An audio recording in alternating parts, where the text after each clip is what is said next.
بسم اللہ الرحمن الرحیم۔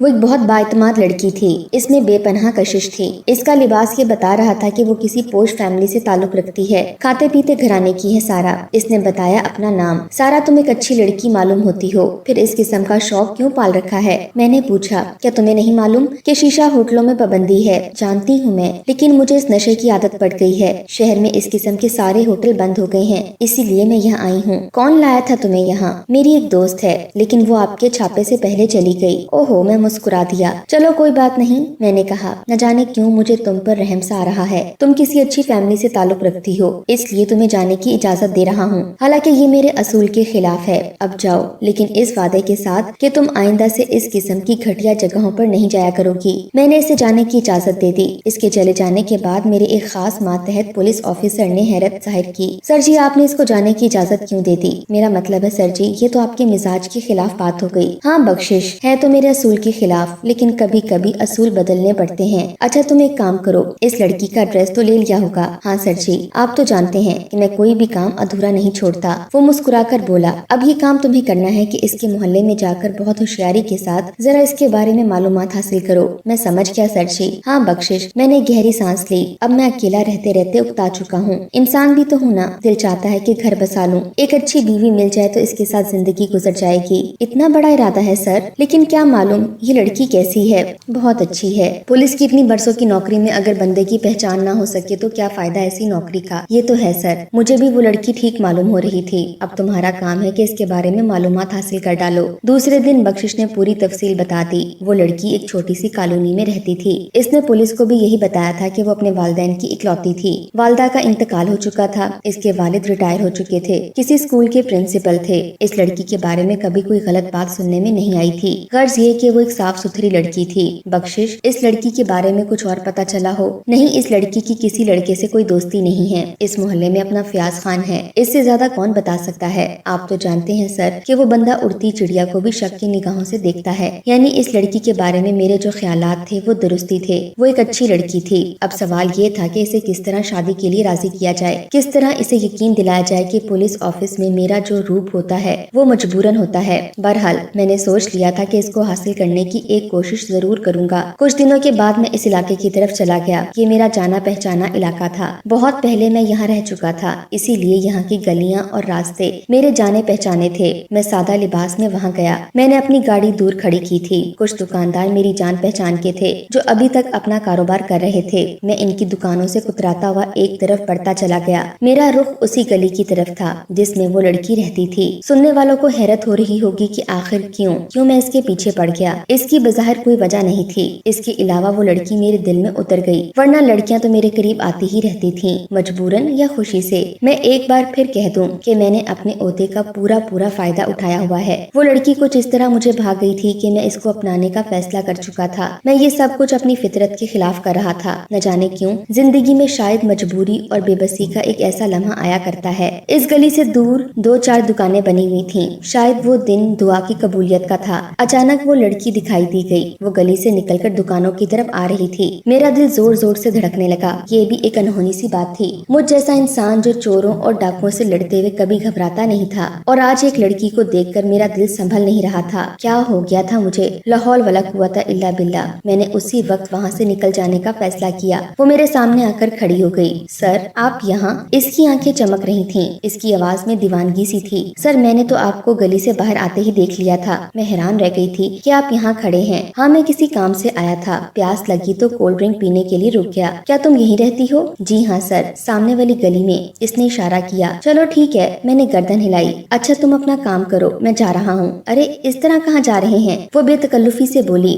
آپ کو تو میرے گھر چلنا ہوگا۔ تمہارے گھر؟ میں نے حیران ہو کر اس کی طرف دیکھا۔ جی ہاں سر، میرے گھر۔ میں اپنے والد سے آپ کی ملاقات کروانا چاہتی ہوں اور ان سے آپ کی تعریف کرتی رہتی ہوں، اس نے بتایا۔ میں نے کہا کہ میں نے اپنی زندگی میں ایسا پولیس افسر نہیں دیکھا اور نہ ہی سنا ہے۔ اس دن آپ نے میرے ساتھ جو حسن سلوک کیا تھا وہ میرے والد کو بہت اچھا لگا۔ بابا آپ سے ملنا چاہتے ہیں۔ میرے والد ایک استاد رہ چکے ہیں اور معاشرے کی خرابی کے خلاف جہاد کرتے رہتے ہیں۔ چلیے نا پلیز۔ شاید قدرت کی طرف سے مجھے ایسا موقع مل رہا تھا، اس لیے میں نے فوراً کولڈ ڈرنک کے پیسے دیے اور اس لڑکی کے ساتھ اس کے گھر ہو لیا۔ سامنے ہی گلی میں اس کا گھر تھا۔ مجھے 1 منٹ انتظار کا کہہ کر وہ اندر چلی گئی۔ اسے زیادہ دیر نہیں ہوئی تھی کہ باہر کا دروازہ میرے لیے کھول دیا گیا۔ دروازہ کھولنے والا ایک بوڑھا مہذب اور شریف سا انسان تھا۔ میں نے اندازہ لگا لیا تھا کہ وہی اس کا باپ ہو سکتا ہے۔ اس نے بڑی گرم جوشی سے مسافہ کیا۔ آؤ میاں، سارا نے تمہاری بہت تعریف کی تھی، آؤ اندر آ جاؤ۔ وہ مجھے ڈرائنگ روم میں لے آیا، سلیقے سے سجا ہوا کمرہ۔ میں اس کے کہنے پر ایک طرف بیٹھ گیا۔ سچ تو یہ ہے کہ وہاں آ کر اور وہاں بیٹھ کر بہت سکون سا مل رہا تھا،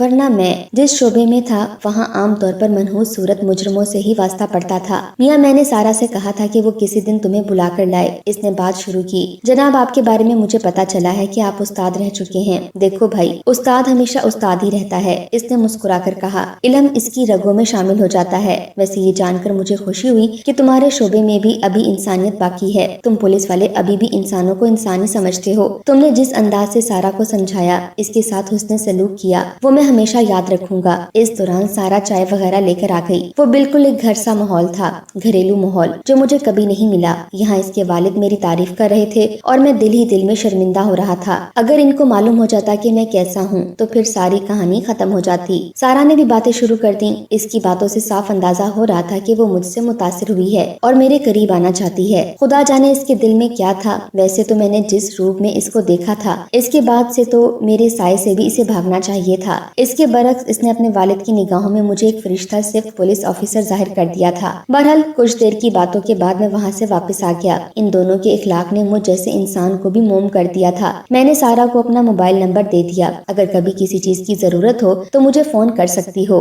دوسرے دن آفس میں بخشش کو کل کے ایڈونچر کے بارے میں بتا رہا تھا، وہ بھی خوش ہوا۔ سر جی، یہ تو کل ہی مجھے اندازہ ہو گیا تھا کہ آپ اس لڑکی میں بہت ہی زیادہ سنجیدہ ہیں اور آپ کے ارادے کچھ اور ہیں۔ تو پھر سر قدم بڑھائیے نا، میرا مطلب ہے رشتہ وغیرہ بھیج دیجیے، دیکھو کیا ہوتا ہے۔ 2-3 دن کے بعد سارا کا فون آ گیا۔ وہ بہت پرجوش ہو رہی تھی، بابا آپ کی بہت تعریف کر رہے تھے، باتوں باتوں میں وہ آپ کے گھر کے حالات معلوم کر رہے تھے، یعنی کتنے لوگ ہیں، کس کے ساتھ رہتے ہیں وغیرہ وغیرہ۔ سارا میں فی الحال تو اپنے ساتھ ہی رہتا ہوں۔ میں نے کہا میرا مطلب ہے اکیلا ہوں، والدین کا انتقال ہو چکا ہے، شادی نہیں کی، یہ سمجھ لو اپنے شعبے سے شادی ہو گئی ہے میری۔ لیکن کیوں؟ تمہارے بابا کو میرے بارے میں یہ سب جاننے کی ضرورت ہے؟ اب یہ تو میں نہیں جانتی۔ اس کے لہجے میں شوخی تھی۔ ان سے مل کر خود ہی پوچھ لیجیے گا۔ میں سمجھ گیا تھا کہ سلسلہ کیا ہے، لیکن جو کچھ بھی ہو رہا تھا وہ میری توقع کے بالکل الٹ تھا۔ مجھ جیسے انسان کے لیے پہلے تو ایک لڑکی کا مہربان ہونا، پھر اس کے باپ کی محبت، یہ سب کس قسم کے اشارے تھے؟ مطلب بالکل صاف ظاہر تھا۔ اس کے علاوہ اور کیا سمجھ سکتا تھا کہ قدرت سارا کی شکل میں مجھ پر مہربان ہوتی جا رہی ہے۔ اس کے بعد یہ ہوا کہ سارا کے ابو نے مجھے کھانے پر بلا لیا۔ ایسا اہتمام میرے ساتھ پہلی بار ہوا تھا، ورنہ کون اپنی مرضی اور خوشی سے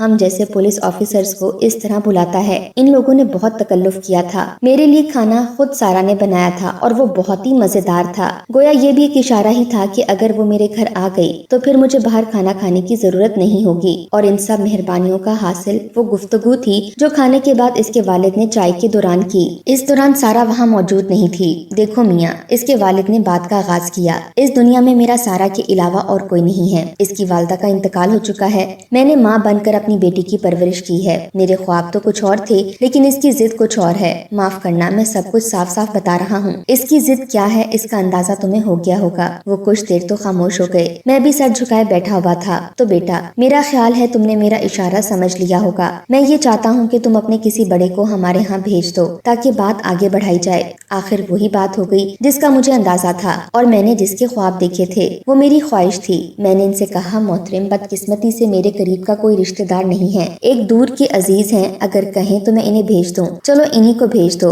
بظاہر تو میری اس کہانی میں ابھی تک کوئی ایسا موڑ نہیں آیا تھا جو چونکا دینے والا ہو۔ ایک سیدھی سادی کہانی ہے جو ایک ٹریک پر چل رہی تھی۔ ایک بے رحم قسم کا پولیس آفیسر جس نے زندگی میں پہلی بار کسی لڑکی کے بارے میں سنجیدگی سے سوچا تھا اور اس لڑکی نے بھی پسند کا جواب دے دیا تھا۔ پھر اس لڑکی کے باپ سے ملاقات ہوئی اور شادی کی بات بھی ہو گئی۔ بس اب تک یہی کہانی ہے، لیکن اس کہانی کا چونکا دینے والا موڑ شادی کے بعد آتا ہے، اس لیے آپ سب غور سے سنیے گا۔ صرف 6 مہینے لگے تھے اس پروسیس میں۔ 6 مہینے کے اندر اندر سارا سے میری شادی ہو گئی۔ ایک بات اور بھی کہ میں نے خود کو تبدیل کرنا شروع کر دیا تھا۔ شادی شادی کے بعد میری زندگی کا رخ بدل کر رہ گیا. کہاں تو میرا یہ مزاج کے سیدھے منہ بات بھی نہیں کرتا تھا اور کہاں ایسی نرمی کی دیکھنے والوں کو حیرت ہوا کرتی. میں نے ناجائز پیسے لینے بھی بند کر دیے تھے. مزاج کی وہ سختی نہ جانے کہاں گم ہو گئی تھی. میرا خاص بندہ بخشش بھی حیران تھا کہ سر جی کیا ہو گیا ہے، آپ کو بھابھی نے تو بالکل دوسرا انسان بنا دیا ہے. ہاں بخشش، اب جا کر پتا چلا ہے کہ سکون کیا ہوتا ہے. سارا سے مجھے بے انتہا محبت تھی. اس کی ذرا سی بھی تکلیف مجھے برداشت نہیں تھی. یہی حال سارا کا تھا. میری ذرا سی بات کا خیال رکھا کرتی. میں جب ڈیوٹی پر جاتا تو میرے لیے لنچ باکس بھی ساتھ دیا کرتی. میں اسے کہا کرتا خدا کی بندی کیوں میری عادتیں خراب کر رہی ہو، میں سامنے والے ہوٹل سے کھانا منگوا لیتا ہوں. یہ اس وقت اچھا تھا جب میں اس گھر میں نہیں تھی. اب میں آ گئی ہوں. میں کیسے برداشت کر سکتی ہوں کہ آپ بیوی کے ہوتے ہوئے باہر کا کھانا کھائیں. اب اس توجہ اور محبت کا کوئی جواب کیا ہو سکتا ہے؟ کوئی نہیں. میرے ساتھی بھی میری قسمت پر رشک کیا کرتے تھے. یار تمہیں تو بھابھی نے سوار کر رکھ دیا ہے. ہاں یار، میں سنا کرتا تھا کہ اچھی بیوی سے بڑھ کر کوئی نعمت نہیں ہے، لیکن اب پتا چلا کہ اس بات میں کتنی سچائی ہے. شادی کو 1 سال گزر گیا. ہم دونوں نے ابھی تک بچوں کی پلاننگ نہیں کی تھی. یہ ہم دونوں کا خیال تھا کہ جی بھر کر 2-4 سال آرام اور تفریح کے گزار لیں، اس کے بعد بچے بھی آ جائیں گے. ہم جس گھر میں رہتے تھے اس میں 4 کمرے تھے. 3 کمرے ہمارے استعمال میں تھے. ایک کمرے کو ہم نے اسٹور بنا رکھا تھا جس میں دنیا بھر کی چیزیں بھری ہوئی تھیں. اس اسٹور روم میں ایک کھڑکی بھی تھی جو باہر کی طرف کھلتی تھی. ایک باتھ روم بھی تھا، صاف ستھرا. پھر ایک دن خبر ملی کہ سارا کے ماموں آ رہے ہیں. اب اس اسٹور روم کو ہم مہمانوں کے لیے بھی استعمال کرتے تھے. ایک دوپہر سارا نے کہا چلیں میرے ساتھ مل کر کمرہ صاف کروا لیں. میں اس کے ساتھ کمرے میں چلا گیا. بہت کچھ اوٹ پٹانگ چیزیں بھری ہوئی تھیں. سارا کے ساتھ مل کر کام کرتے ہوئے مجھے بہت اچھا لگ رہا تھا. اگر چاہتا تو کسی ملازم کو بھی بلوا سکتا تھا. تھانے فون کر دیتا تو تھانے والے درجنوں کو بھیج دیتے. لیکن سارا کے ساتھ مل کر کام کرنے کا لطف ہی کچھ اور تھا. اس نے اپنے دوپٹے سے اپنی کمر کو کس کر باندھ رکھا تھا. اس کے ماتھے پر پسینے کے قطرے جھلملا رہے تھے. آپ جب تک واش روم دیکھیں میں جھاڑو لے کر آتی ہوں. وہ جھاڑو لینے چلی گئی. پھر جب واش روم سے باہر آیا تو وہ کمرے میں نہیں تھی. میں کچھ دیر تک اس کا انتظار کرتا رہا. جب وہ نہیں آئی تو میں خود اس کو دیکھنے کمرے سے باہر جانے لگا، لیکن کمرے کا دروازہ باہر سے بند تھا. میں نے آواز لگائی، سارا سارا سارا. دروازہ بند تھا. دروازہ کھولو. کوئی آواز نہیں آئی. میں نے دوبارہ آواز دی، سناٹا. میں نے دروازے پر زور آزمائی شروع کر دی، یعنی کھولنے لگا، لیکن وہ دروازہ بہت مضبوط تھا. کسی بھی حال میں اس کا کھلنا یا ٹوٹنا محال تھا. پھر سارا کی آواز آئی، کیا بات ہے، کیوں شور کر رہی ہو؟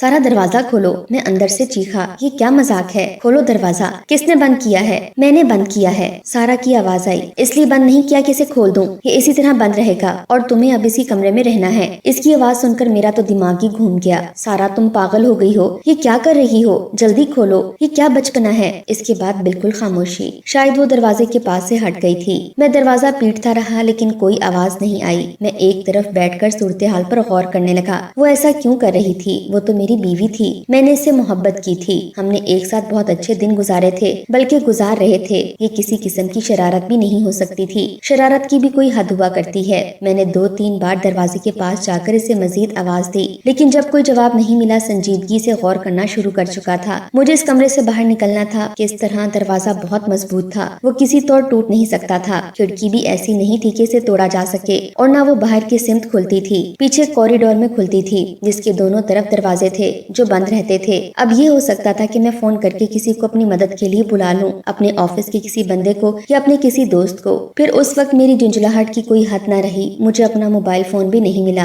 وہ تو میری اس قمیض کی جیب میں تھا جو میں اتار کر بیڈ روم میں چھوڑایا تھا. اب میں بالکل بے بس اور لاچار ہو چکا تھا. ایک طریقہ تو یہ تھا کہ شور کیا جائے، لیکن اس سے بھی کوئی فائدہ نہیں تھا. ایک تو میرا گھر جس علاقے میں تھا وہاں گھر ایک دوسرے سے فاصلے پر بنے ہوئے تھے. دوسری بات یہ تھی کہ میرے گھر کی بناوٹ ایسی تھی کہ شور کی آواز باہر جا ہی نہیں سکتی تھی. گویا سارا نے جو پلاننگ کی تھی وہ بہت سوچ سمجھ کر کی تھی. میں دوبارہ بستر پر جا کر بیٹھ گیا. سوچتے سوچتے دماغ کی رگیں پھٹنے لگیں. بہت دیر کے بعد وہ کمرے کی کھڑکی کے باہر نمودار ہوئی. اس کے ہاتھ میں ایک ٹرے تھی جس میں چائے کا ایک گلاس، کچھ بسکٹ اور ایک گلاس میں پانی تھا. اور حیرت کی بات یہ تھی کہ دونوں پیپر گلاس تھے جس کو ڈسپوزیبل گلاس کہا جاتا ہے. یہ لو چائے پی لو. اس نے کہا. سارا کیا ہو گیا ہے تم کو؟ میں نے غصے سے پوچھا. پہلے چائے پی لو پھر بتاؤں گی. اس نے کہا. اور ہاں، اب تمہارے لیے اسی قسم کی گلاس اور پلیٹ آیا کریں گی. میں نہیں چاہتی کہ شیشے کی کوئی چیز اندر آئے. ایسا نہ ہو کہ تم مایوس ہو کر خودکشی ہی کر لو. اور ہاں، شاید تم نے واش روم میں جا کر نہیں دیکھا، اس میں بھی تمہیں کوئی شیشہ نہیں ملے گا. اس کی باتوں سے ظاہر ہو گیا تھا کہ اس کے ارادے بہت خطرناک ہیں. اس نے کچھ سوچ لیا ہے، پوری پلاننگ کے ساتھ ایسی حرکت کر رہی ہے. لیکن کیوں؟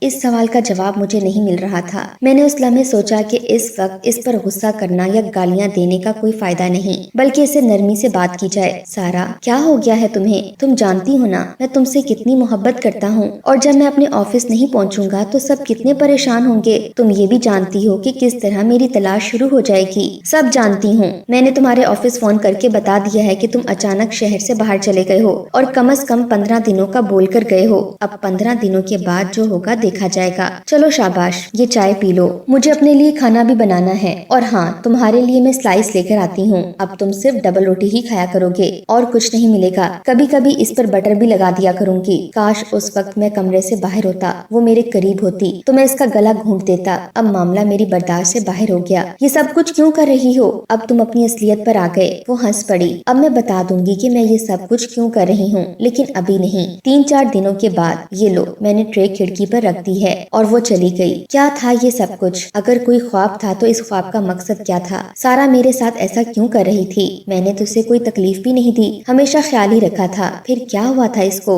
وہ رات بہت درد اور کرب کی تھی اور کروٹیں بدلتے گزری۔ باہر کمرے سے ٹی وی چلنے کی آوازیں آ رہی تھیں، یعنی وہ کمبخت مجھے قید کر کے آرام سے ٹی وی دیکھ رہی تھی۔ اسے میری کوئی پرواہ تھی ہی نہیں۔ اس نے اپنے کہنے کے مطابق رات کو اس کھڑکی کے راستے میرے لیے سلائس دے دیے تھے، اور وہ بھی پیپر پلیٹ میں۔ میں نے غصے سے کہا، سارا کیا تم نہیں جانتی کہ میں کون ہوں؟ باہر آ کر تیرا کیا حشر کر سکتا ہوں؟ اچھی طرح جانتی ہوں کہ تم کیا کر سکتے ہو، اسی لیے میں نے تمہارے باہر آنے کے سارے چانس ہی ختم کر دیے ہیں۔ لیکن کیوں؟ تم ایسا کیوں کر رہی ہو میرے ساتھ؟ یہ ایک کہانی ہے ڈی ایس پی صاحب، لیکن ابھی نہیں بتاؤں گی۔ 2-4 دن اور اسی طرح گزار لو، پھر سب کچھ بتا دوں گی۔ میں نے اسے گالیاں دینی شروع کر دیں۔ وہ گالیاں کھا کر ہنستی رہی تھی۔ اس کی ہنسی میں بلا کا زہریلا پن تھا۔ اس وقت اس کا سارا حسن غارت ہو گیا تھا۔ وہ ایک چڑیل کی طرح سامنے کھڑی تھی جس نے مجھے اپنے شکنجے میں اپنے ہاتھوں میں جکڑ لیا تھا۔ میں اسے برا بھلا کہتا رہا، لیکن اس پر ایک پائی کا اثر نہیں ہوا اور وہ چلی گئی۔ پھر میں نڈھال ہو کر بستر پر گر گیا۔ وہ اپنے وعدے کے مطابق میرے لیے صرف سلائس لاتی رہی، اور ایک دن گزر گیا۔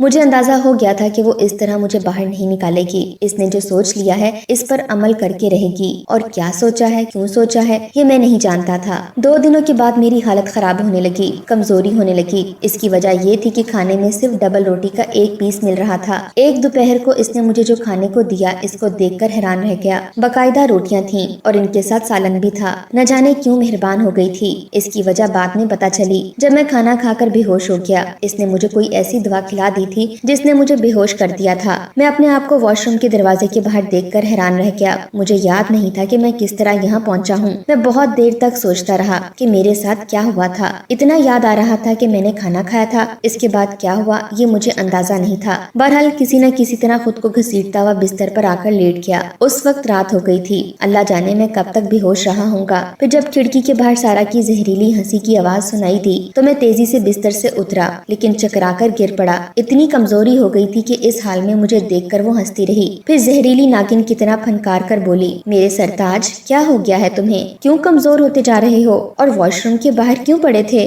بہت گھٹیا عورت ہو تم۔ میں نے تیرا کیا بگاڑا ہے؟ کیا نقصان کیا ہے؟ سن لے کہ تو نے میرا کیا نقصان کیا ہے۔ تو نے میری ساری خوشیاں غارت کر دی ہیں۔ تو نے میری محبت مجھ سے چھین لی ہے۔ تو نے میرے سارے خوابوں کو اپنے ظلم اور ستم کا شکار بنا لیا ہے۔ میرے سپنے چکنا چور کر دیے ہیں تو نے۔ جو کچھ تم کہہ رہی ہو وہ میری سمجھ میں نہیں آ رہا۔ لے سن لے کہ میں تیرے ساتھ ایسا کیوں کر رہی ہوں۔ اس نے کہا، یاد کر، اب سے 2 سال پہلے تو نے ایک موٹر سائیکل سوار نوجوان کو اس غلطی پر پکڑا تھا کہ وہ تیری گاڑی سے ٹکرا گیا تھا۔ تو نے اسے ماں بہن کی گالیاں دیں۔ وہ ایک غیرت مند نوجوان تھا، اسے یہ سب برداشت نہیں ہوا۔ اس نے جواب دیا تو تیرے اشارے پر تیرے بندے سے اٹھا کر تھانے لے گئے۔ تو نے اس پر دنیا بھر کے الزامات لگا دیے۔ تو نے اسے دہشت گرد قرار دیا اور پولیس اسٹیشن سے باہر لے جا کر جعلی پولیس مقابلے میں اسے مار دیا۔ یاد ہے تجھے؟ وہ نوجوان یاد آ گیا مجھے، اس کا نام شہاب تھا۔ وہ تھانے میں آنے کے بعد بھی حق و صداقت وغیرہ کی باتیں کرتا رہا تھا، لیکچر دینے لگا تھا، اور سب سے بڑی بات یہ تھی کہ اس نے میرے بینک اکاؤنٹ میں پیسے ڈالنے سے انکار کر دیا تھا، یعنی میں نے اس سے رشوت مانگی تھی اور اس نے نہیں دی تھی۔ ظاہر ہے اس کے بعد میری نگاہ میں اس کی زندہ رہنے کا کوئی جواز نہیں تھا اور وہ مار دیا گیا۔ یہ کام بھی بخشش نہیں میرے کہنے پر کیا تھا۔ تمہارا کیا تعلق تھا اس سے؟ وہ محبوب تھا میرا، محبت کرتی تھی اس سے میں۔ ہم دونوں کی خوشیاں بہت چھوٹی چھوٹی تھیں۔ ہم نے ایک دوسرے کو اپنا سہارا سمجھ لیا تھا، ایک ساتھ زندگی گزارنے کے خواب دیکھے تھے، اور اس کے بارے میں نے کسی کو بھی نہیں بتایا تھا۔ میرے ابو بھی نہیں جانتے تھے، کسی کو معلوم نہیں تھا۔ میں اس کو ابو سے ملوانے جا رہی تھی کہ یہ حادثہ ہو گیا، مر گیا وہ۔ میری محبت مر گئی۔ مجھے پتا چل گیا کہ اس کو اس طرح مارنے والا کون ہے،